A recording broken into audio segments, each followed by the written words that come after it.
అదేంటి త్రివిక్రమ్కు శత్రువులా? Star director హోదాలో అందరితో కలివిడిగా సరదాగా ఉండే మనిషికి విరోధులా? ఇలా ఆలోచించాల్సిన అవసరం లేదు. ఏ మనిషి ఎదిగాడంటే అతడికి శత్రువులు కూడా పెరుగుతూ ఉంటారు. ఇది సహజమే.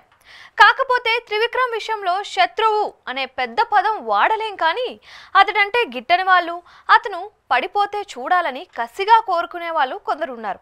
వాళ్ళంతా ఇప్పుడు ఏకమైనట్లు తెలుస్తోంది. కొంతమంది హీరోలు, కొంతమంది నిర్మాతలు, మరికొంతమంది సంగీత దర్శకులు చాన్నాలుగా త్రివిక్రమ్పై గుర్రుగా ఉన్నారని టాకు. ఇప్పుడు వాళ్ళంతా పూనం కౌర్ వివాదంతో ఏకమైనట్లు కనిపిస్తుంది. న్యాయం గెలవాలి, టాలీవుడ్ శుభ్రంగా ఉండాలి అంటూ పైకి స్టేట్మెంట్స్ ఇస్తూనే మరోవైపు ఈ వివాదాన్ని తమ స్థాయిలో ఎగదోసే ప్రయత్నం చేస్తున్నారు.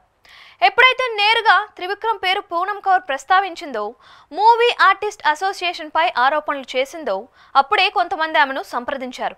కోర్టులో కేసు వేయమని కొందరు, పోలీస్ స్టేషన్కు వెళ్లాలని మరికొందరు ఆమెకు సలహాలు ఇచ్చారు. ఏం జరిగినా తాము చూసుకుంటాము అంటూ భరోసా ఇచ్చారు.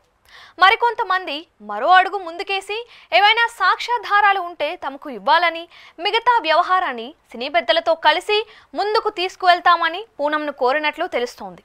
ఓవైపు ఈ వ్యవహారం ఇలా నడుస్తూ ఉంటే, మరోవైపు త్రివిక్రమ్ తరపు నుంచి కూడా కొంతమంది రంగంలోకి దిగారు.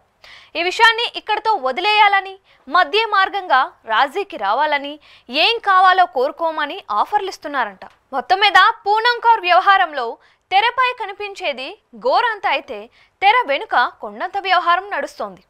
ఈ మొత్తం వ్యవహారంలో త్రివిక్రమ్పై గురుగా ఉన్న వ్యక్తులంతా ఏకమవడం కోసమెరుపు.